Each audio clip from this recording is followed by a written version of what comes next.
Picture this. 30,000 feet in the air, passengers settled into their seats, the hum of the airplane engine creating that familiar white noise we all know. But in row 24, something is happening that will change everything. A 10-year-old black girl named Zephyr Lattimore is standing in the narrow aisle of the aircraft, her small frame blocking the path, her voice trembling but absolutely firm as she stares down a man nearly 4 times her age. Her natural hair is pulled into 2 puffs, an oversized cardigan hangs from her shoulders, and her worn sneakers are planted on that thin airplane carpet like she's rooted to the spot. She's not moving. She's not backing down. Behind her, in seat 24B, her mother Soline is hunched forward, clutching her chest, her face twisted in pain. This frail 38-year-old woman, who used to be a nurse before her body betrayed her, can barely breathe. And right behind Soline's reclined seat, there's a foot. An expensive leather shoe pressed deliberately, purposefully against the back of that seat, pushing it forward, jolting it, making this sick woman suffer. The foot belongs to Brecken Hollis. 42 years old. Corporate executive. Salt and pepper hair perfectly styled. A Rolex catching the overhead light. His face shows no remorse, no concern, just irritation that he's being confronted. And that's when Zephyr says the words that make everyone in the surrounding rows go silent. My mother has a heart condition. If you don't stop, I'll make sure everyone on this plane knows exactly who you are. Flight attendant Raina is rushing down the aisle now, her ponytail swinging, her face showing the exhaustion of someone on their second shift, someone who knows the situation is about to explode. Passengers are turning in their seats. Phones are coming out. The air is thick with tension. And in that moment, as we freeze on Zephyr's determined face, tears threatening to spill but her jaw set with a courage that most adults never find, we have to ask ourselves, how did a 10-year-old child end up here? What brought this family to this breaking point? And what happened next that would make this moment go viral, reaching 12 million people and changing multiple lives forever? What happened next changed everything. But to understand this moment, we need to go back to where it all started. Welcome to Living Black Stories. Here we share powerful and inspiring tales of resilience, strength, and triumph. If you love stories that empowers and motivates you, please join us. Don't forget to subscribe, hit the notifications bell, and tell us where you are watching from in the comments. Let me tell you about Zephyr Lattimore. She's not your average 10-year-old. While other kids her age are worried about playground drama and video games, Zephyr has been carrying the weight of the world on her small shoulders. She's wise beyond her years, protective in ways that would break your heart, and observant in a way that only children who've had to grow up too fast can be. That backpack she carries everywhere? It's stuffed with books. Not just any books, but books about strong women, about civil rights, about people who stood up when the world tried to push them down. Because Zephyr has been learning, preparing, even if she didn't know what she was preparing for.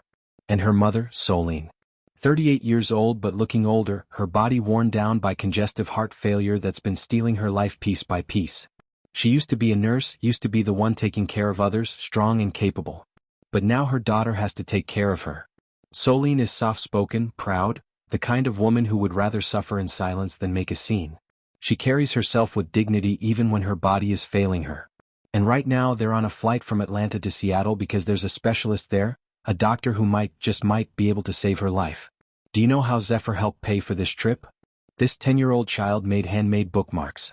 Beautiful, carefully crafted bookmarks that she sold at school, at church, to neighbors. Dollar by dollar, she saved up, counting every single bill and coin, because she knew her mama needed help and their insurance wasn't going to cover everything. A child shouldn't have to do that. But Zephyr did it without complaint, without hesitation, because that's who she is. Earlier that morning at the Atlanta airport, Zephyr was the one helping her mother through security. This tiny girl, barely tall enough to see over the TSA counter, carrying both bags because she could see her mama was struggling. Soline tried to hide her exhaustion, tried to smile and pretend she was fine, because she didn't want to burden her daughter. But Zephyr knew. She always knew. She'd watch her mother's breathing, count the seconds between breaths, notice when her lips got that bluish tint that meant she needed to rest. And as they walked through that terminal, Zephyr's mind flashed back. She couldn't help it. She was 7 years old again, standing in their kitchen in Atlanta, watching her mother collapse. Just crumple to the floor like her strings had been cut. That was the day everything changed. That was the day Zephyr stopped being a normal kid and became her mother's guardian angel. The memory was burned into her brain.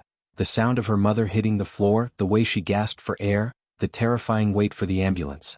3 years had passed since that day, but Zephyr remembered every single second. Now they're boarding the plane, making their way down that narrow aisle to seats 24B and 24C. Economy. The only seats they could afford. Zephyr helps her mother settle in, makes sure she's comfortable, reaches for the seatbelt to help buckle it. And that's when she notices the medical alert bracelet on her mother's wrist, catching the light.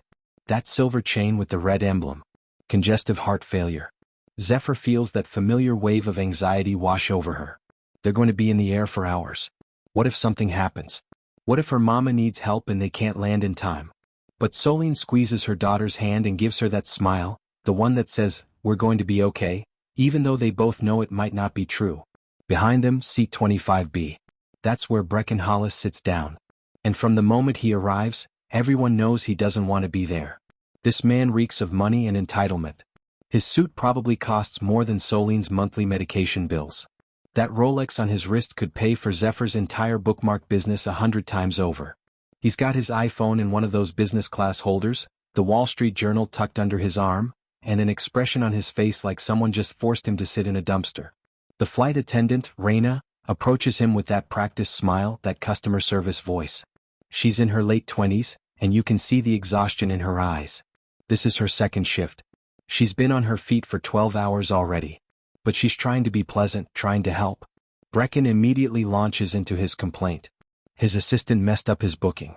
He's supposed to be in business class. Does she understand who he is? Can she fix this? Raina checks her tablet and you can see her shoulders slump. Business class is full. Completely full. There's nothing she can do. She apologizes, offers him a complimentary drink, tries to make it better. But Brecken's not having it.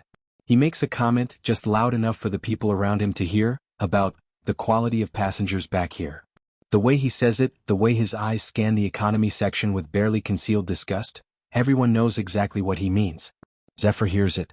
She's 10 but she's not naive. She knows what that tone means. She's heard it before in stores, in restaurants, in places where people look at her and her mama and make assumptions. But she doesn't say anything. Not yet. She just holds her mother's hand a little tighter. The plane takes off. Atlanta disappears below them. And about 20 minutes into the flight, Soline does something she needs to do for her medical condition. She reclines her seat. Not all the way. Just slightly. Just enough to ease the pressure on her chest, to help her breathe a little easier. Because when you have congestive heart failure, every position matters. Every angle affects how your damaged heart has to work. The response is immediate. Slam. Brecken's tray table crashes down. He leans forward, his voice dripping with irritation. "Excuse me, could you not recline? I'm trying to work." Zephyr turns around in her seat, polite, respectful, the way her mama taught her. "Sir, my mother has a medical condition. She needs to recline a little bit to help her breathe." Brecken doesn't even look at her. He's focused on his laptop now, typing away. Everyone has an excuse these days. I paid for this seat too. I have a right to my space. Soline, true to her nature, immediately starts to sit her seat back up. She doesn't want conflict. She doesn't want attention. She'll suffer in silence if it means avoiding a scene. But as she moves, Zephyr sees it. That wince. That flash of pain across her mother's face. That slight gasp as the pressure increases on her chest again. And Zephyr feels completely, utterly helpless. She's 10 years old. What can she do? This is an adult. Adults are supposed to be reasonable. They're supposed to understand when someone is sick. But this man doesn't care. Or worse, he does know and simply doesn't care. What would you do in this situation? If you saw a child watching their sick parent suffer because someone behind them couldn't show basic human decency? Drop your answer in the comments below because this is just the beginning. And if you want to see how this 10-year-old girl finds the courage to stand up to a fully grown man, how this moment on a plane becomes a viral sensation that changes multiple lives, then you need to hit that subscribe button right now. Because what happens next will absolutely shock you. The passengers who get involved, the twist that no one saw coming, and the way justice eventually gets served? You won't believe it until you see it. This is a story about courage. About a child protecting her parent when the world tried to look away. And it all starts right here, right now, 30,000 feet in the air. So Soline's seat is up right now. She's sitting there trying to breathe, trying not to show the pain that's radiating through her chest. Zephyr is beside her, holding her mother's hand under the armrest where no one can see, squeezing it gently, trying to send all her love and strength through that touch. And for a few minutes, maybe 10, maybe 15, there's an uneasy peace. The plane continues its journey westward. The flight attendants move up and down the aisle with their drink cart. Passengers read their books, watch their movies, sleep with their necks bent at uncomfortable angles. But then 20 minutes into the flight it starts. At first it's subtle. A bump. Soline's seat jolts forward slightly. Just once. She doesn't react, thinks maybe it was turbulence, maybe the person behind her just shifted their weight. Zephyr feels it too, but she's trying to convince herself it was an accident. Because surely no adult would deliberately hurt someone who's already suffering. That's not how the world works, right? But then it happens again. Another bump. Harder this time. And Soline's body tenses. Zephyr sees her mother's jaw clench, sees the way she grips the armrest. And now Zephyr knows. This isn't an accident. Behind them, Brecken Hollis is using his knees to bump against the back of Soline's seat. Testing. Seeing what he can get away with. And when no one says anything, when no one calls him out, it becomes deliberate. Not just bumps anymore. Now he's using his feet. Rhythmic pushing. Pressing his expensive leather shoes against the back of that seat and pushing forward, then releasing. Push, release, push, release. Creating a jolting motion that sends shockwaves through Soline's already fragile body. Each jolt is agony. You have to understand what congestive heart failure does to a person. Soline's heart can't pump blood efficiently anymore. Fluid builds up in her lungs, in her legs, around her heart itself. Every movement, every jarring motion affects her. And these kicks, these deliberate pushes against her seat, they're making her heart work harder, making it more difficult to breathe, sending pain shooting through her chest. But Soline stays quiet. Because that's who she is. That's what she's been conditioned to do her entire life. Don't make a scene. Don't draw attention. Suffer silently and with dignity. But Zephyr? Zephyr is watching her mother suffer, and something inside this 10-year-old child is breaking. She can see the sweat beading on her mother's forehead. She can hear the slight wheeze in her breathing. She can feel the trembling in her mother's hand. And finally Zephyr can't take it anymore. She turns around in her seat, her small face appearing over the top of the headrest, her eyes meeting Brecken's. And in the most polite voice she can manage, even though her heart is pounding and her hands are shaking, she says, "Sir, please stop. You're hurting my mom." Brecken doesn't even look up from his laptop. His fingers keep typing, his eyes fixed on whatever spreadsheet or email is so important that a suffering human being behind him doesn't warrant his attention. And without missing a beat, without even acknowledging Zephyr as a person, he responds, "I'm just stretching my legs. Maybe she shouldn't recline." The casual cruelty of that statement. The dismissiveness. The complete lack of empathy. Zephyr sits back down and she feels something she's never quite felt before. It's not just frustration. It's not just anger. It's a deep, profound sense of injustice. Her mother, who has spent her entire life taking care of others, who worked as a nurse helping sick people, who sacrificed everything for her daughter, is being treated like she's nothing. Like her pain doesn't matter. Like she's not even human enough to deserve basic decency. Zephyr makes a decision. She reaches up and presses the call button. That little button above her seat that summons a flight attendant. She presses it firmly, decisively, because if adults won't help them, she'll make adults help them. A minute passes. Then 2. Then 3. The flight is full, the attendants are busy, and that little light is just one of many demanding attention. But finally Raina appears, making her way down the aisle. And you can see it on her face, that frazzled exhaustion. Her ponytail is slightly loose now, strands of hair escaping. Her smile is strained.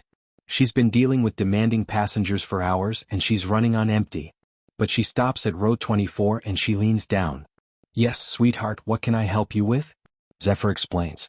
She speaks clearly, factually, the way someone much older might speak. She tells Raina about her mother's heart condition, about the medical bracelet, about the man behind them deliberately kicking their seat. She's not dramatic about it. She's not crying or yelling. She's just stating facts, hoping that facts will matter. Raina's expression shifts.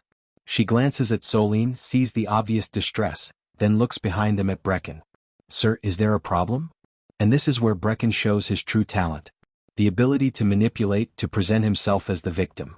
He looks up from his laptop with an expression of confused innocence, like he's being accused of something completely absurd. "I have no idea what she's talking about. I have a bad back. I need to stretch my legs occasionally. It's a long flight." He says it so reasonably, so calmly that if you didn't know better, you'd believe him. He even adds a little detail about his back, making himself the one who's suffering, who needs accommodation. Raina is caught.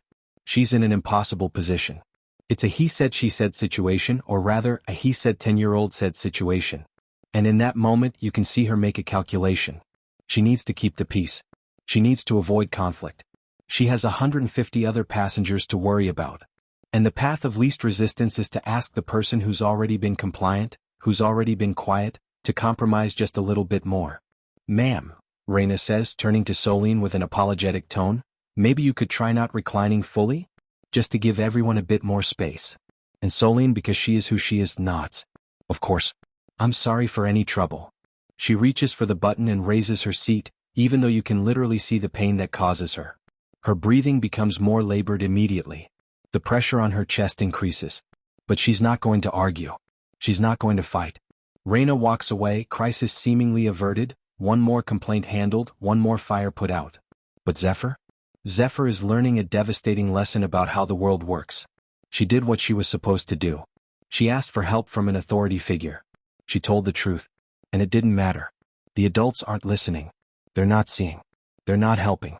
Her frustration is growing, building like pressure in a closed container. She looks at her mother, sees the suffering in her eyes, and feels completely powerless. Now, while all of this is happening, I need to tell you about the other people in this section of the plane.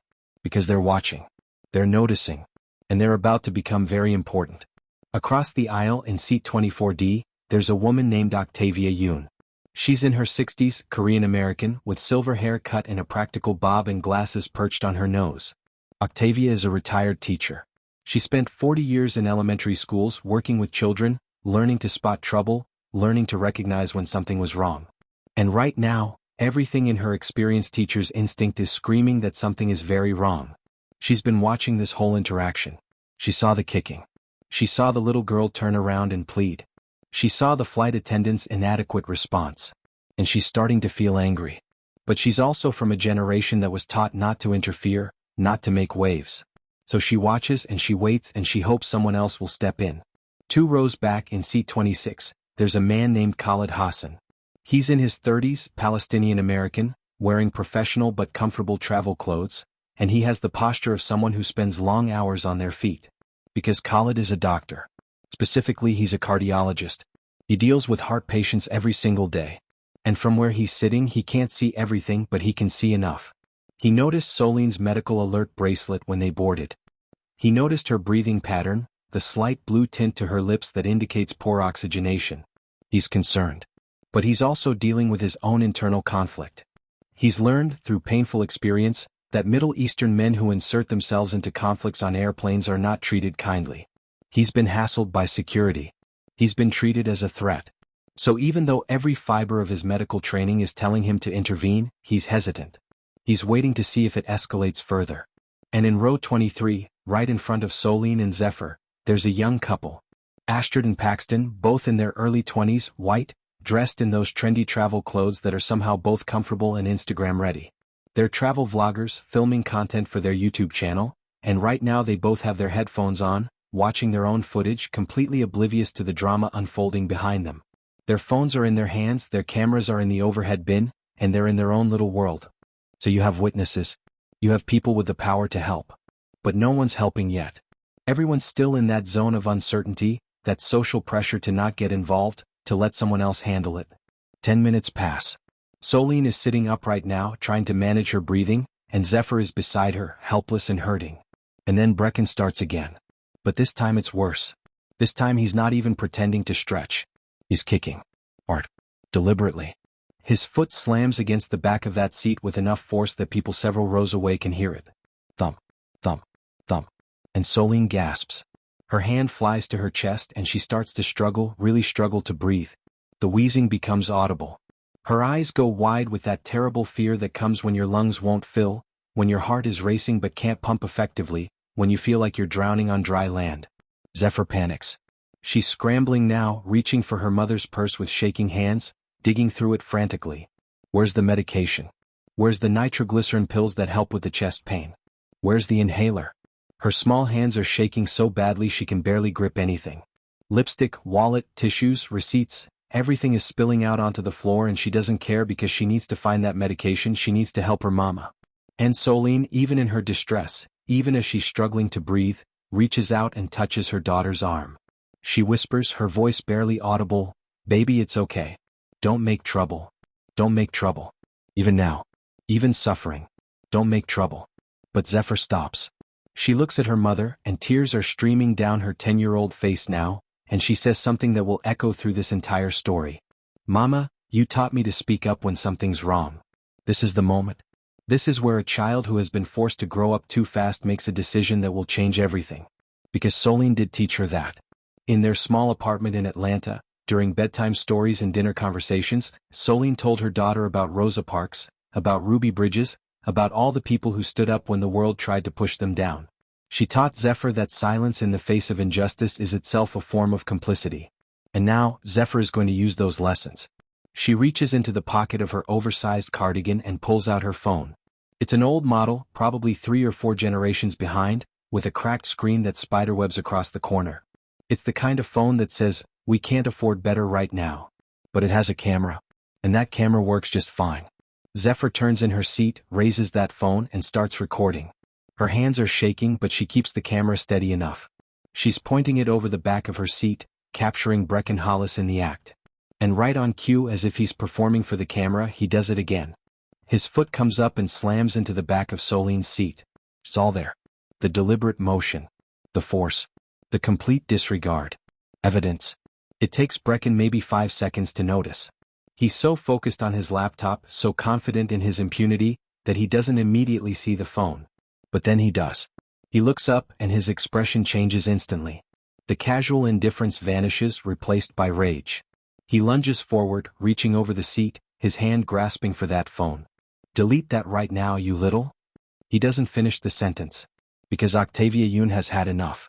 This 60-something retired teacher comes out of her seat like a force of nature.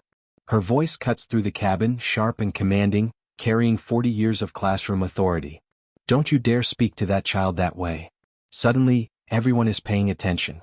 Passengers are pulling off their headphones, looking up from their screens, turning in their seats. The bubble of social isolation that exists on airplanes has popped. This is no longer a private conflict. This is public. Brecken stands up now, and he's tall, imposing, used to being the most important person in any room. He's breathing hard, his face flushed with anger, and he's trying to regain control of the narrative. "This is harassment. That kid is recording me without my permission. This is illegal." His voice carries, and people are definitely watching now. Astrid and Paxton in row 23 have both pulled off their headphones. They're turning around, trying to figure out what's happening. And that's when Khalid Hassan makes his decision. The doctor who was trying to stay out of it can't stay out of it anymore. He unbuckles his seatbelt and stands up. His voice is calm, professional, but firm. "I'm a physician. That woman is clearly in distress. She needs medical attention, not harassment." Brecken whips around to look at him, and you can see the calculation happening in his eyes. He sees a Middle Eastern man defending a black woman and her child. And something ugly surfaces. "Oh, let me guess, you're all going to gang up on me? This is ridiculous. I know my rights." But he says "you're all," in a way that makes it very clear he's not talking about individuals. He's talking about categories, groups, others. The racial undertones that have been present from the beginning are now impossible to ignore. Everyone can hear it. Everyone can feel it. What would you do if you witnessed this scene? Would you speak up, stay silent, or start recording? Tell me in the comments because I want to know where you stand. Reina is rushing back down the aisle now, and you can see the panic on her face. This has escalated beyond her ability to handle it. Passengers are standing. Voices are raised. A child is crying. A sick woman is in obvious distress. And there's a man who's becoming increasingly aggressive. She pulls out her phone and she makes a call. Not to the cockpit yet. Not to the pilot. But to the head flight attendant. Because this needs someone with more authority, more experience, more power to shut this down. Zephyr is still holding her phone, but now she's holding it close to her chest, protective of it like it's a precious treasure. Because it is. It's proof. It's evidence. It's the thing that might actually make someone believe her. And Soline is trying to stand up, trying to calm everyone down, trying to be the peacemaker even though she can barely breathe. "Please," she's saying, her voice weak. "Please everyone, it's fine, I don't want trouble." But it's too late for that. The trouble has arrived. The trouble has been building. And now it's about to reach its peak. Because here's what no one on this plane knows yet. That video Zephyr just recorded? It's about to be seen by millions. Astrid and Paxton, those travel vloggers in row 23? They're pulling out their professional camera now, sensing that something significant is happening. Octavia Yoon, that retired teacher, is about to become a fierce advocate. Khalid Hassan, that cardiologist, is about to reveal a connection that will change everything. And Brecken Hollis, corporate executive, man of privilege and power? He's about to learn that actions have consequences. But we're not there yet. Right now we're in the chaos. The storm before the resolution. The moment when it seems like everything is falling apart. And if you want to see how this all resolves, if you want to witness what happens when a community of strangers decides that they can't stay silent anymore, then you need to hit that subscribe button right now. Because the next part of this story will restore your faith in humanity, or break your heart, or quite possibly both. Raina is on her phone, her voice urgent, calling for backup. Brecken is standing in the aisle, looking around at all these passengers who are suddenly seeing him for exactly what he is. Zephyr is clutching that phone, tears streaming down her face, sitting next to her mother who is struggling to breathe. Octavia Yoon is standing across the aisle like a guardian angel. Khalid Hassan is moving closer, his medical instincts overriding his self-preservation. And somewhere in the cockpit, the pilot is about to get a call that will make him consider whether they need to divert this flight. This is where everything changes. This is where a 10-year-old girl's courage starts to rally an entire airplane. This is where silence becomes impossible and action becomes inevitable. The cabin feels like it's holding its breath. Passengers are half standing, craning their necks, phones out, everyone frozen in this moment of tension. Raina is still on her phone, speaking in hushed, urgent tones, and you can hear fragments of what she's saying. Yes, row 24, aggressive passenger, sick woman, child involved, we need Carmine up here now. And then, cutting through the chaos like a ship through fog, comes a presence. A man walking down the aisle with the kind of authority that doesn't need to announce itself. This is Carmine Delgado.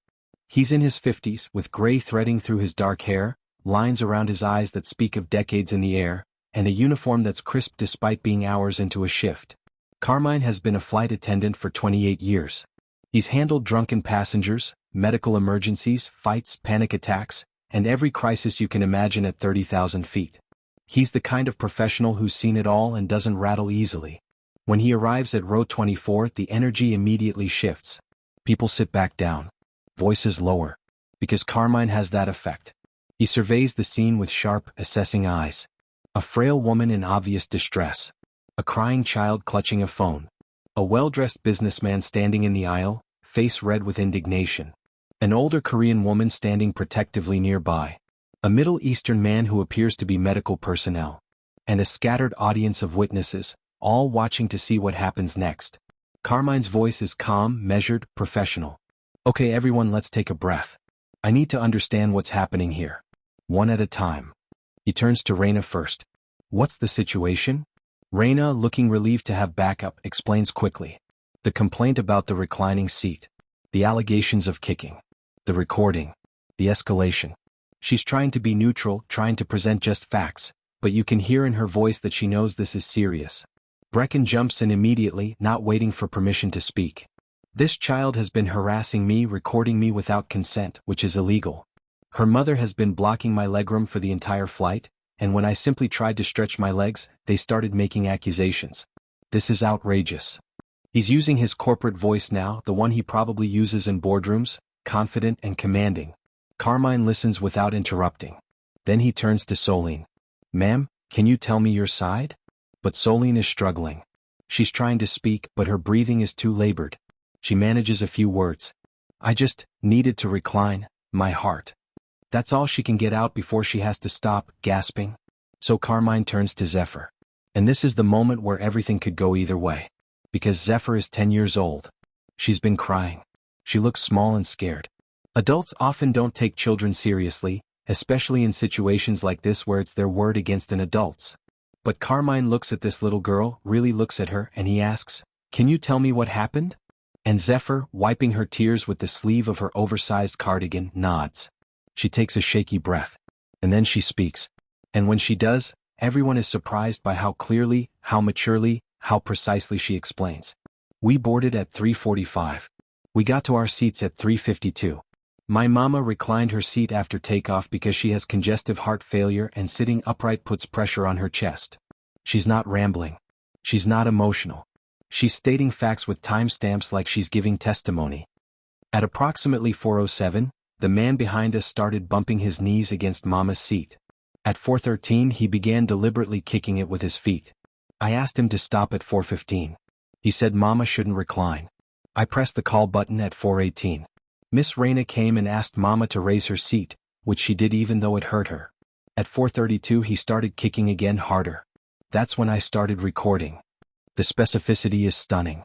This 10-year-old has been tracking everything, remembering everything, because she knew she might need to prove what happened. Carmine's eyebrows raised slightly. He's impressed. Zephyr continues, my mama has a medical alert bracelet. See?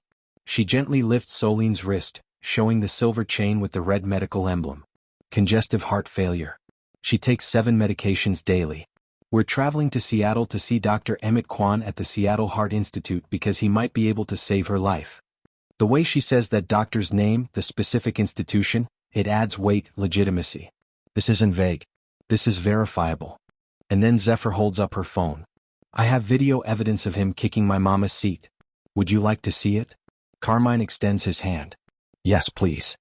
Zephyr unlocks her phone with shaking fingers and hands it over. Carmine watches the video and you can see his jaw tighten. It's maybe 15 seconds long, but it's damning. There's Brecken Hollis, clearly visible, his foot coming up and deliberately slamming into the back of the seat. Not once, but multiple times. The motion is aggressive, intentional, impossible to misinterpret as accidental stretching. Brecken sees his position weakening. His voice gets louder, more aggressive. I want to speak to the pilot. Do you know who I am? I'm VP of Operations at Hollis and Crane. That's a Fortune 500 company. I will have all your jobs for this. I will sue this airline. I will personally ensure that every single one of you is terminated. It's the classic move of someone who's used to power protecting them. The threat. The position. The implied consequences. And you can see some of the passengers reacting, shifting uncomfortably because those kinds of threats work. People lose their jobs over complaints from important passengers all the time. But Carmine just looks at him steadily. Sir, I need you to sit down and lower your voice. I will not sit down. This is discrimination. You're taking the word of a child over mine. And that's when other passengers start speaking up. Octavia Yoon steps forward. I'm a witness. I saw everything. He was deliberately harassing that poor woman.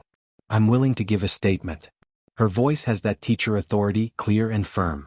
A man from row 27 speaks up. I heard the kicking. It was loud enough I could hear it over my headphones. A woman from across the aisle. The little girl asked him nicely to stop. He ignored her. Brecken is looking around now, realizing that the entire section has turned against him. These aren't just silent witnesses anymore. They're active participants. And Carmine is taking notes, asking for names and seat numbers, building a case. But then everything changes. Because in the middle of this tense standoff, Soline gasps. Not the small gasp she's been making throughout. This is different. This is the sound of someone whose body is shutting down. She clutches her chest with both hands and her face goes gray. Her eyes roll back slightly and she starts to slump forward in her seat. Zephyr's scream cuts through everything. Mama. Someone help. Please, somebody help my mama. The panic in her voice is pure, primal. This is her worst fear manifesting. This is what she's been terrified of since they boarded this plane. Her mother is dying right in front of her, and they're 30,000 feet in the air with nowhere to go. Khalid Hassan moves before anyone else can react. I'm a cardiologist. Let me through. Everyone move back, give us space. He's pushing past Brecken, past Carmine, dropping into the aisle beside Soline's seat. His hands are already moving, professional, practiced. He's checking her pulse at her wrist, then her neck. Pulse is rapid and thready. Ma'am, can you hear me? Squeeze my hand if you can hear me. Soline squeezes weakly. She's conscious but barely. Khalid looks up at Carmine. I need the medical kit. Now. And notify the captain that we may need to make an emergency landing. Carmine is already moving. Raina, get the medical kit. I'm calling the cockpit. He's pulling out his phone, punching in an extension, his voice taking on that particular tone of controlled urgency that pilots need to hear. Raina rushes off toward the front of the plane, and Khalid is loosening Soline's collar, tilting her seat back now, not caring about anyone's legroom because this is life and death. Ma'am, I need you to breathe slowly. In through your nose, out through your mouth. That's it. You're doing great. Zephyr is beside him, tears streaming down her face, her small hands gripping her mother's hand. Is she going to die? Please don't let her die. Please. Khalid glances at this terrified child and his voice softens. I'm going to do everything I can, sweetheart. Your mama is strong. She's fighting. And this is where Brecken Hollis shows exactly who he is. Because instead of remorse, instead of horror at what his actions may have contributed to, instead of any shred of human decency, he complains. You've got to be kidding me. She's faking it. This is ridiculous. They're just trying to get sympathy. The silence that follows that statement is deafening. For a moment, no one can quite believe what they just heard. A woman is having a cardiac event, her child is sobbing, a doctor is administering emergency care, and this man thinks it's fake. Octavia Yoon explodes. This retired teacher, this proper woman who's probably never raised her voice in public in her life, absolutely snaps. How dare you? This woman is dying. Her child is watching her mother die. And you have the audacity, the absolute inhumanity to suggest she's faking it? What is wrong with you? Other passengers join in. The murmurs of disapproval become shouts. Unbelievable. Disgraceful. Someone should throw him off the plane. The mob mentality is forming, but this time it's righteous anger, collective outrage at witnessing such callousness. And that's when Astrid and Paxton, the young vloggers from row 23, pull out their professional camera. They've been watching this whole thing unfold and their content creator instincts have kicked in. This is important. This needs to be documented. Paxton is filming now, capturing Brecken's face, the scene of Khalid working on Soline, Zephyr's tears, the reactions of passengers. This is the kind of content that goes viral, but more than that, it's evidence, documentation of every word, every action. Brecken sees the camera and realizes what's happening. He's being recorded by multiple people now. His face, his name, his company, his words, all being captured and about to be broadcast to the world. You can see the panic starting to creep in behind his bluster. You can't film me. This is illegal. Stop filming. But no one stops. Because everyone has seen enough. Everyone has heard enough. This man is surrounded by hostile witnesses, and there's nowhere for him to hide. Raina returns with the medical kit, a red bag with white crosses on it. Khalid opens it quickly, pulls out a stethoscope, blood pressure cuff, oxygen mask. He's moving with practiced efficiency, checking Soline's blood pressure. 190/110. That's dangerously high. I need to get this down. He's pulling out medication, checking labels. Does she have her prescriptions with her? Zephyr, still crying but trying to help, digs into her mother's purse and pulls out a plastic bag full of pill bottles.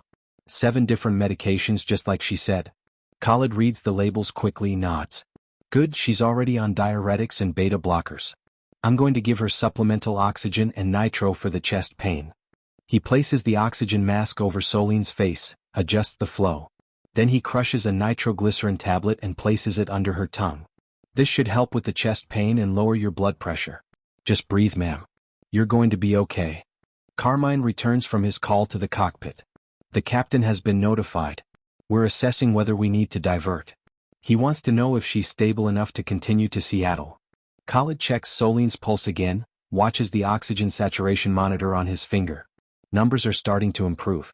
Her breathing is still labored but less panicked. Give me 5 minutes. I need to see if these interventions work. And in those 5 minutes, as Khalid monitors Soline's vitals, as Zephyr holds her mother's hand and whispers prayers and promises, as the entire section of the plane holds its collective breath, Khalid asks a question. You mentioned Dr. Emmett Kwan. At the Seattle Heart Institute. Zephyr nods, wiping her nose with her sleeve. Yes, sir. We have an appointment tomorrow morning at 9. Khalid's hands pause in their work. Dr. Kwan? He says the name like he's testing it, making sure he heard correctly. Yes, sir. Do you know him? And Khalid's expression changes. A smile breaks through the professional concern. Know him? I trained under him. He's my mentor. I'm heading to Seattle for the annual cardiovascular conference where he's the keynote speaker. He looks at Soline with new eyes, really seeing her now. What's the appointment for? Soline, breathing a bit easier with the oxygen, manages to speak. Her voice is muffled by the mask but audible. Heart transplant evaluation. I've been on the waiting list for 4 years. Khalid reaches out and Soline hands him the folder she's been carrying in her purse.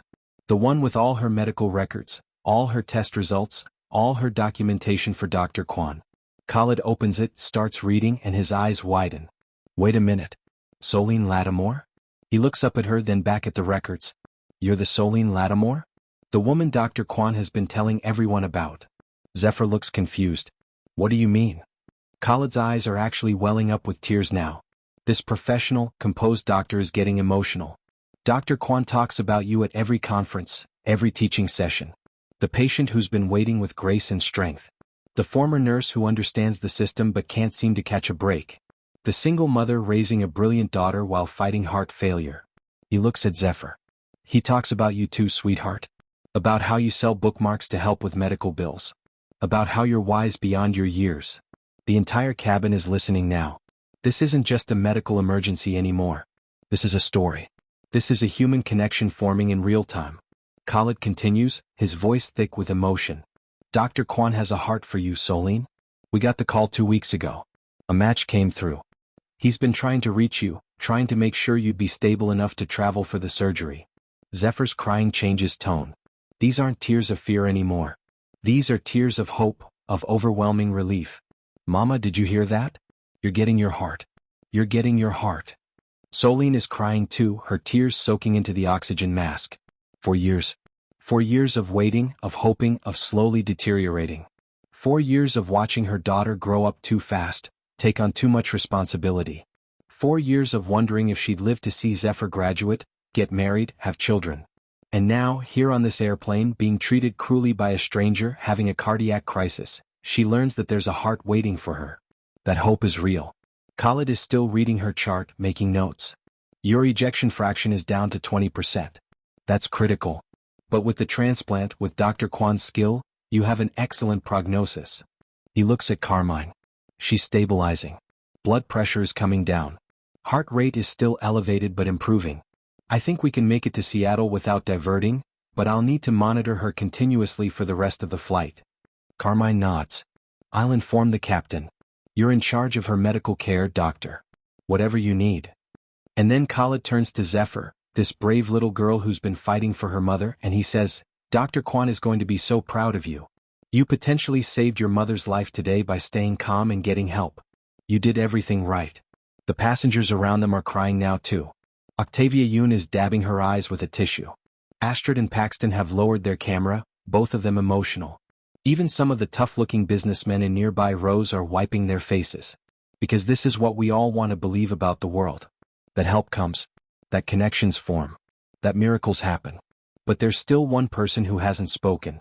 Brecken Hollis is standing there, forgotten in the chaos of the medical emergency and the joy of the revelation, and he's realizing the full scope of what he's done.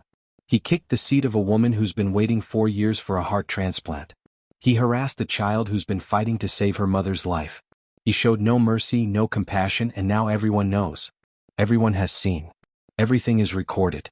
If you're feeling emotional right now, if this story is hitting you in the heart, then hit that subscribe button. Because we're not done yet. The resolution to this story, the justice that's about to be served, you need to see it. And I need to ask you something. Have you ever witnessed someone show such cruelty and then face immediate consequences? Share your stories in the comments below.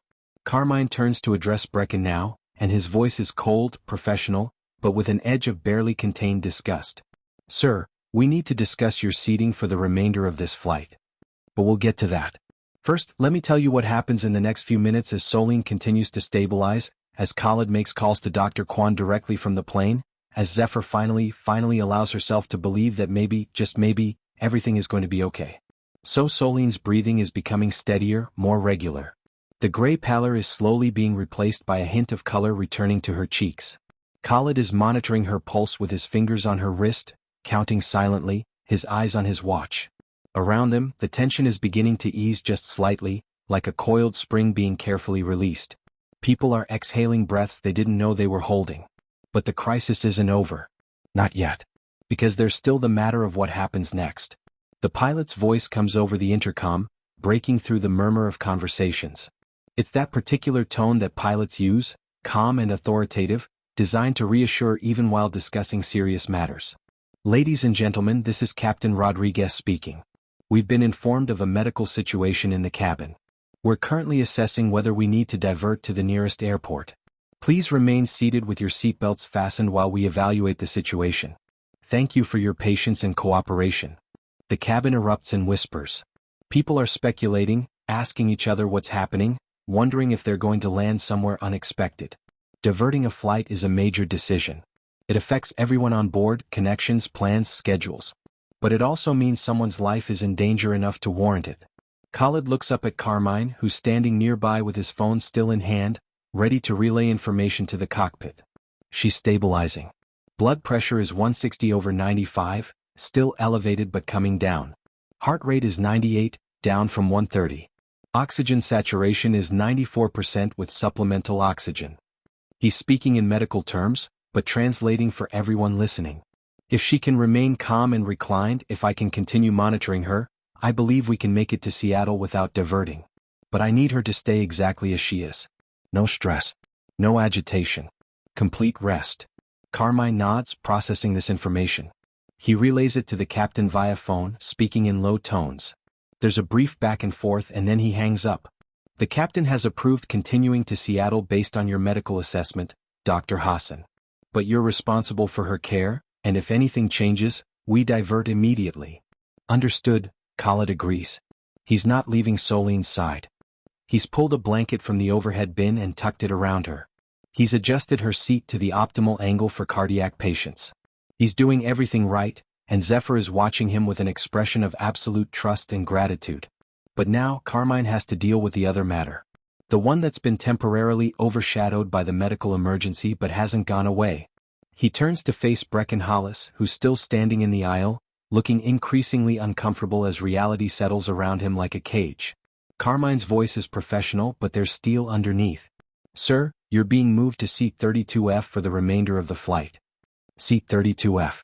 Anyone who flies regularly knows what that means. The back row. The row that doesn't recline. The middle seat. Squeezed between two strangers, near the bathrooms where there's constant traffic and odor, where the engine noise is loudest, where you feel every bit of turbulence. It's the worst seat on the entire aircraft. It's humiliation in physical form. Brecken's face flushes red. I'm not moving. This is discrimination. You're punishing me for defending my rights as a paying passenger. Carmine doesn't raise his voice. He doesn't need to.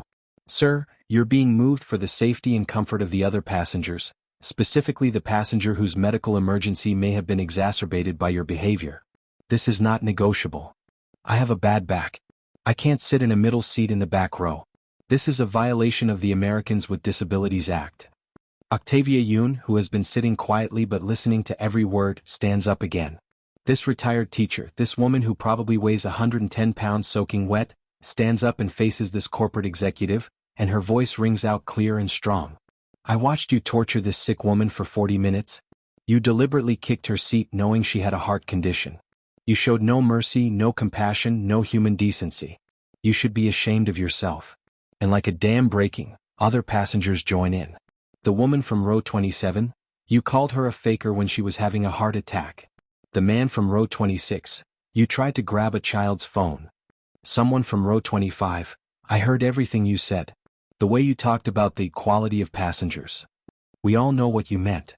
The cabin is turning into a chorus of condemnation. People who would normally never speak up, who would mind their own business, who would stay in their lanes, are standing up for what's right. Because they witnessed something so egregiously wrong that silence became impossible. Astrid, the young vlogger, holds up her professional camera, and her voice carries across the rows. This is all recorded. Every single thing you said and did is going on our channel. We have 300,000 subscribers. Paxton adds, his tone almost pitying, dude, you're about to go viral for all the wrong reasons. Like, this is going to follow you forever. And you can see it happening in real time. Brecken's face is changing. The bluster is cracking. The confidence is draining away.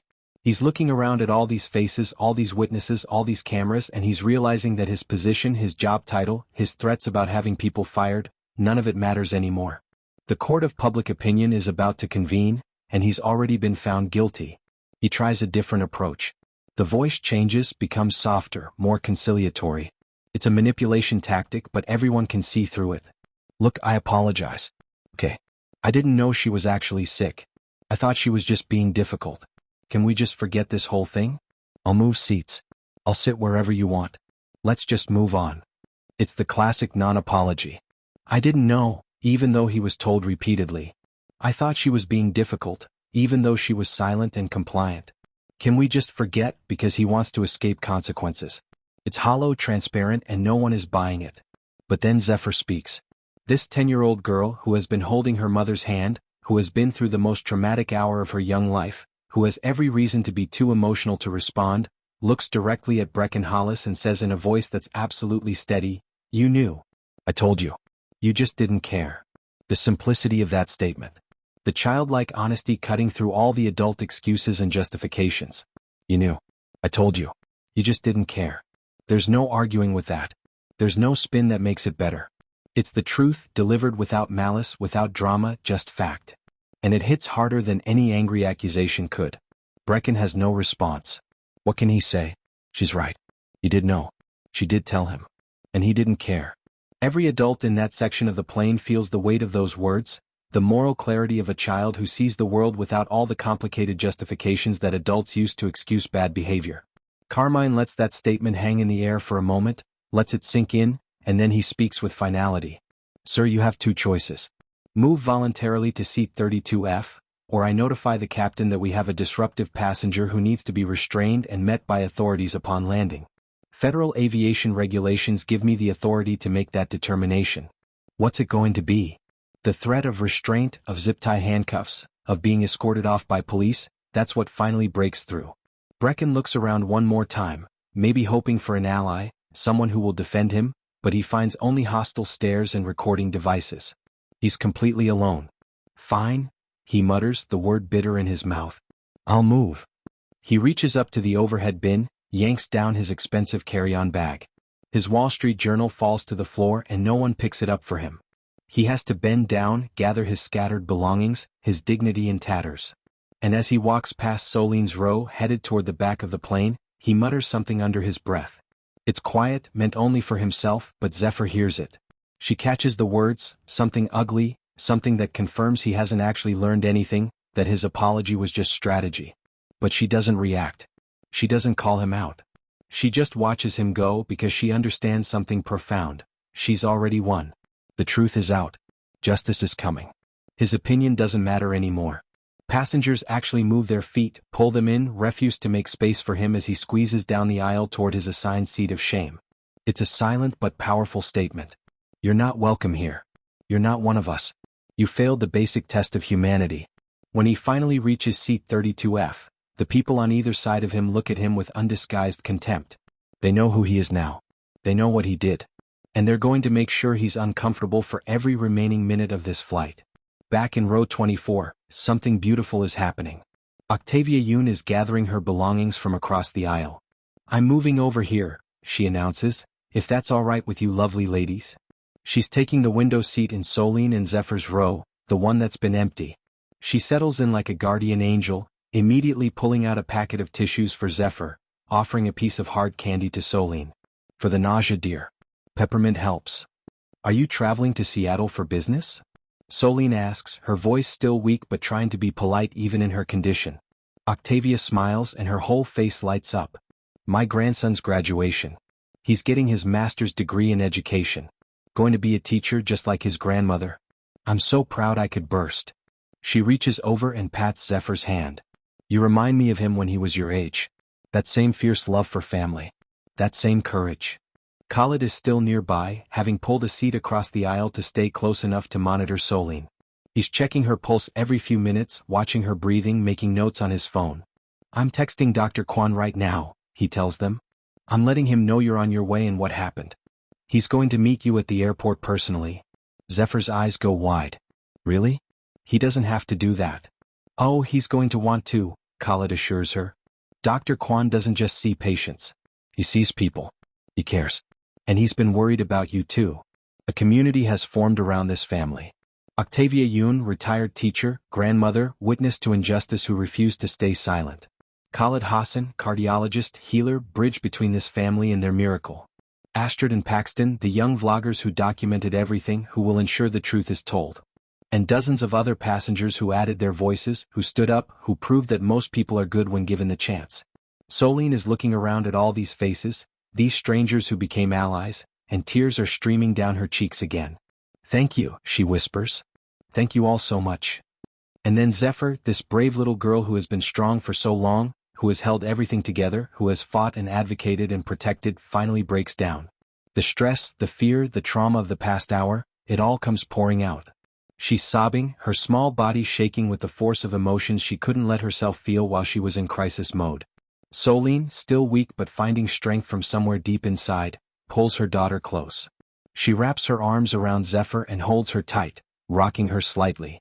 "You were so brave, baby. So brave. Mama is so proud of you." "I was so scared," Zephyr sobs into her mother's shoulder. "I thought you were going to die. I thought I was going to lose you. But you didn't. I'm right here. We're going to be okay. You saved me, baby. You saved me." Octavia Yoon is crying too, dabbing at her eyes with her own tissues. Khalid has to turn away for a moment, overcome with emotion. Even some of the tougher-looking passengers are wiping their faces, pretending they have something in their eyes. The plane continues its journey westward. The crisis has passed. The villain has been vanquished. The heroes are being celebrated. But the story isn't quite over yet. The plane begins its descent into Seattle. You can feel the change in air pressure, that slight pop in the ears. The flight attendants are doing their final checks, preparing for landing. The captain's voice comes on again. "Ladies and gentlemen, we're beginning our descent into Seattle-Tacoma International Airport. Local time is 6:37 p.m. We apologize for the delay, but we're grateful to report that our passenger is stable and receiving excellent care. Thank you for your patience and understanding." There's actually applause. People clapping for Soline's recovery, for Khalid's medical intervention, for the way the crew handled the situation. It's unusual on a commercial flight, but this hasn't been a normal flight. As the wheels touch down on the runway, as the plane taxis toward the gate, Khalid is on his phone. "Dr. Kwan?" "Yes, it's Khalid Hassan. I'm on the flight with Zephyr Lattimore. She had an episode, but she's stable now. I'll explain everything when I see you." He pauses, listening. "Yes, she'll need to go straight to the hospital for evaluation before tomorrow's appointment. I'm arranging wheelchair assistance and an escort through the airport." Another pause. "No, you don't need to thank me.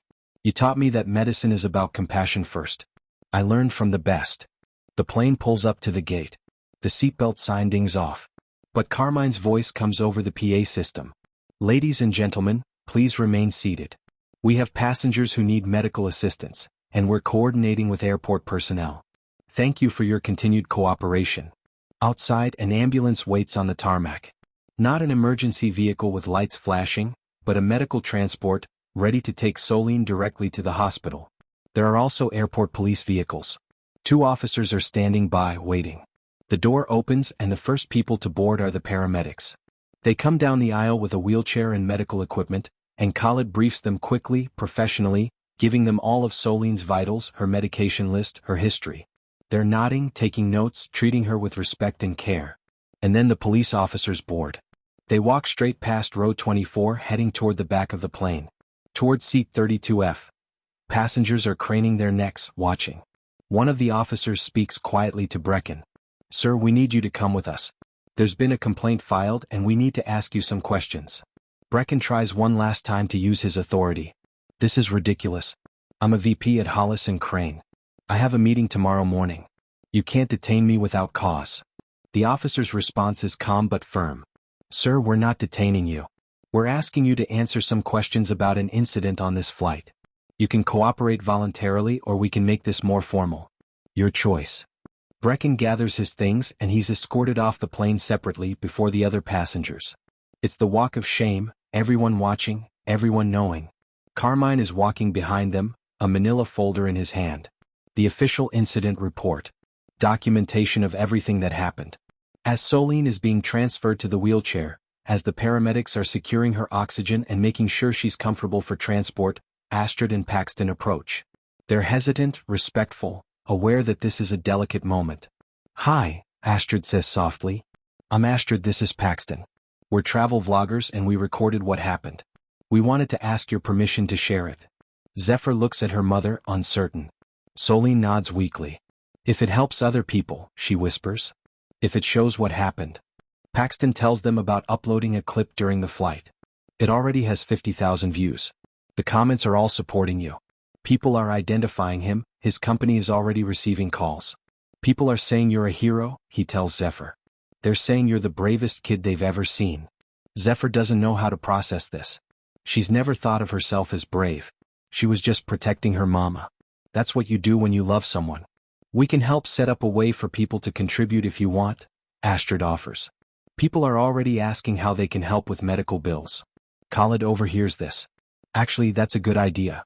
The transplant surgery, the medications, the follow-up care, it's expensive even with insurance. A fundraiser could make a real difference. Soline is crying again. I don't know what to say. This is all so overwhelming. Octavia Yoon, who has stayed by their side, squeezes Soline's hand. Say yes. Let people help. Let people be good. The world needs more stories like this. So they exchange information. Contact details. Promises to stay in touch. And as Soline is wheeled off the plane, as Khalid escorts them through the airport personally, as they make their way toward the waiting ambulance, Zephyr turns back one last time and waves to all the passengers who stood up for them. And they wave back, these strangers who became a community, who proved that compassion still exists, that people will fight for what's right when given the chance. If this story is touching your heart, if you believe in standing up for what's right, then I need you to hit that subscribe button right now. Because what happens next, the aftermath of this viral moment, the justice that gets served, and the life-changing impact of one 10-year-old's courage, you don't want to miss it. 6 weeks pass. Let me tell you what happened in those 6 weeks. The video that Astrid Paxton posted went absolutely viral. 12 million views. 12 million people watched this 10-year-old girl stand up to a corporate executive who was tormenting her sick mother. The comments section became a place of collective outrage and support. People from every corner of the world weighed in. Teachers talked about using it in their classrooms to discuss courage and advocacy. Parents showed it to their children as an example of standing up for what's right. Activists shared it as proof that age doesn't determine moral authority. And the identification happened fast. Within hours, people figured out who Brecken Hollis was. His LinkedIn profile was screenshot and shared. His company, Hollis & Crane, started receiving hundreds of calls and emails. Customers threatened boycotts. Business partners expressed concern. The pressure built like water behind a dam until something had to give. 3 days after the flight, Hollis & Crane issued a public statement. The behavior displayed by Brecken Hollis does not reflect the values of our company. Effective immediately, Mr. Hollis is no longer employed with Hollis & Crane. We are committed to diversity, inclusion, and treating all people with dignity and respect. It was corporate speak, carefully worded by lawyers, but the message was clear. He was fired. The airline acted too. Brecken Hollis was permanently banned from flying with them. His name was flagged in their system. If he tried to book a flight, it would be automatically rejected. They also issued a public apology to Soline and Zephyr, offering to cover their travel expenses and providing compensation for their traumatic experience.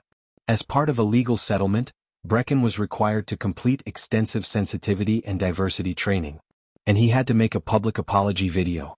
It appeared on his LinkedIn, stiff and uncomfortable, clearly scripted by attorneys trying to minimize legal liability.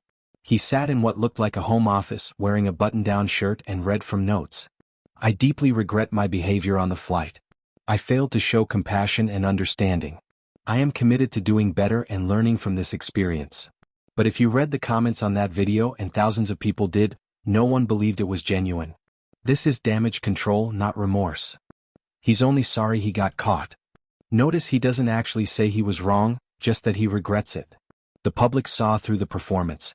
Meanwhile, something beautiful was happening for Soline and Zephyr. A community fundraiser was set up by someone who saw the video and wanted to help. The goal was initially set at $50,000 to help with medical expenses. It was reached in 48 hours. So they increased it to $100,000. That was reached in a week. By the time they closed the fundraiser 6 weeks later, $180,000 had been raised. $180,000 from strangers who believed in this family, who wanted to be part of something good. That money covered everything. All of Soline's medical bills from the transplant surgery. Her medications for the next year. Their rent so they didn't have to worry about housing while Soline recovered. Physical therapy costs. Follow-up appointments. And there was even money set aside for Zephyr's college fund, so this brilliant child who sold handmade bookmarks to help her mother could have a future without financial burden.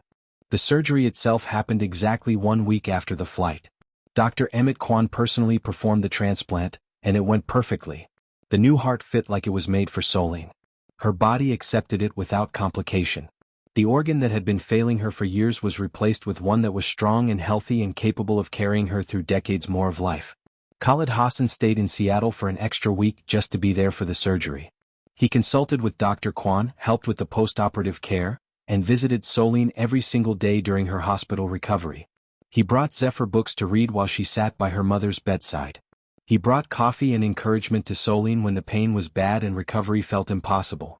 He became part of their family. Octavia Yoon, the retired teacher from the plane, started sending letters and packages to their Atlanta address. Every week a new book would arrive. Stories about civil rights heroes. Biographies of people who stood up against injustice. Novels about courage and perseverance. And each book came with a handwritten note. One of them said, "You remind me why I became a teacher. Never stop using your voice. The world needs more people like you." Zephyr kept every single book, treasured every note, and wrote back long letters telling Mrs. Yoon about school, about her mother's recovery, about how the experience changed her understanding of what one person can do. 4 weeks after the surgery, Soline was cleared to fly home to Atlanta. Khalid personally escorted them, making sure Soline had oxygen available, monitoring her throughout the flight, ensuring nothing went wrong. This time the airline upgraded them to first class. The flight crew knew who they were, treated them like royalty, made sure their journey was comfortable and stress-free. When they arrived home in Atlanta, their community had organized a welcome home celebration. Neighbors, teachers from Zephyr School, people from their church, all gathered outside their apartment building with signs and balloons and food. Soline cried seeing how many people cared, how many people had been following her story, praying for her recovery, hoping for her miracle. And now, 6 weeks after that fateful flight, Soline is recovering beautifully. She's walking without getting winded. She's cooking dinner without needing to rest halfway through. She's laughing with a fullness that was impossible when her damaged heart couldn't pump enough oxygen. The color has returned to her face. The sparkle has returned to her eyes. She looks 10 years younger, like someone who just got their life back. Dr. Kwan told her she could live another 30 or 40 years with this heart. Maybe more if she takes care of it. 30 or 40 years to watch her daughter grow up, graduate, build a life. 30 or 40 years she thought she'd never have. Zephyr School principal asked her to speak at an assembly. The entire student body gathered in the auditorium, and Zephyr stood at the podium, small and nervous but determined. She had written her speech herself, refused help because she wanted the words to be truly hers.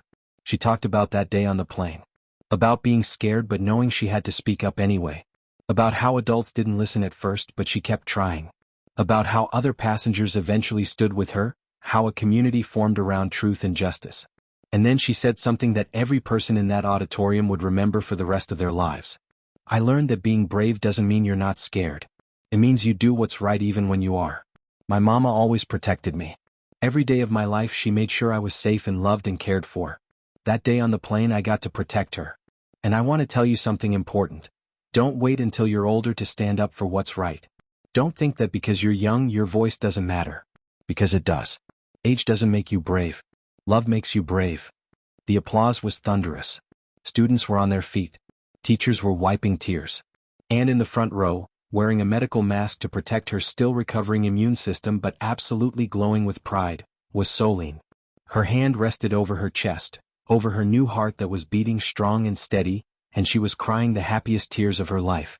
The principal presented Zephyr with a Young Hero Award, a plaque that would hang in the school's main hallway alongside awards for academic excellence and athletic achievement. But more than the award, more than the recognition, what mattered to Zephyr was seeing her mother there. Alive. Healthy.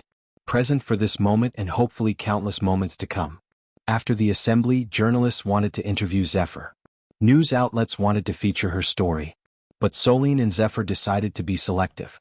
They agreed to one interview with a local Atlanta station, where they talked about healthcare equity, about the struggles of navigating the medical system as a single mother with limited resources, about how 4 years on a transplant list is a luxury that many don't survive. 1 in 3 Black women will develop heart disease in their lifetime, Soline told the interviewer. And many of us don't have access to quality care. We wait longer for transplants. We die at higher rates. We're dismissed when we report symptoms. My daughter saved my life on that plane, but the system almost killed me long before that. We need to do better. It wasn't just a personal story anymore. It became advocacy. Soline started speaking at community health events, at churches, at women's groups, sharing her experience and pushing for change. She partnered with the American Heart Association to raise awareness about heart disease in Black women.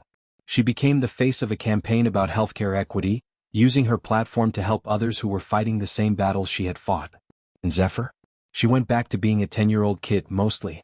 She still made her handmade bookmarks, but now she donated the proceeds to help other families with medical expenses. She still read voraciously, still got straight A's, still was wise beyond her years. But now she also knew something that most people never learn.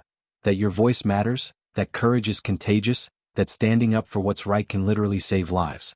On quiet evenings in their Atlanta apartment, Soline and Zephyr would sit together on their couch, Soline's arm around her daughter, and they'd talk about that day. About how scared they both were.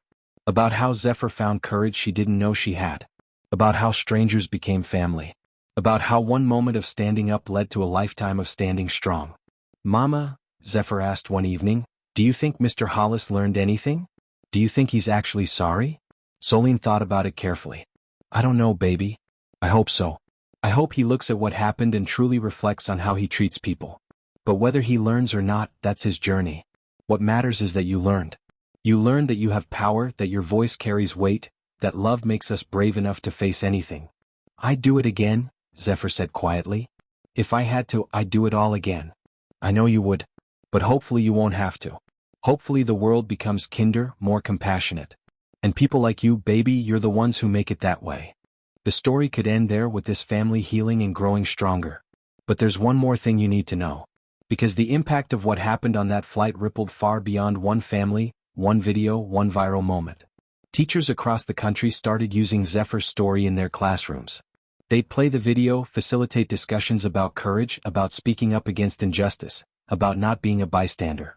Students wrote essays about what they would have done in that situation. Parents used it as a teaching moment with their children about treating everyone with dignity and respect. Airlines updated their training protocols. Flight attendants now receive more comprehensive education about implicit bias, about taking complaints from children seriously, about recognizing medical distress. The incident became a case study in how to handle conflicts between passengers, especially when one passenger is vulnerable. And perhaps most importantly, people who watched that video and heard that story started standing up in their own lives. In grocery stores when they saw someone being treated unfairly. On public transportation when they witnessed harassment. In workplaces when they noticed discrimination. They remembered a 10-year-old girl who refused to be silent, and they found their own voices. That's the real power of courage. It's contagious. One person standing up gives others permission to do the same. One voice saying this is wrong creates space for other voices to join in. And suddenly, a chorus forms where there was once only silence. Have you ever stood up for someone who couldn't stand up for themselves? Have you ever witnessed a moment where one person's courage inspired others to act? Share your stories in the comments. Because these stories matter. They remind us who we want to be. They show us that ordinary people doing extraordinary things can change lives. This is the power of speaking up. This is the power of not looking away. This is what happens when a 10-year-old girl decides that her mother's life is worth fighting for, and refuses to be silenced. Zephyr Lattimore is still recovering and advocating for healthcare equity. She speaks at events, shares her story, fights for other families facing the same struggles she faced.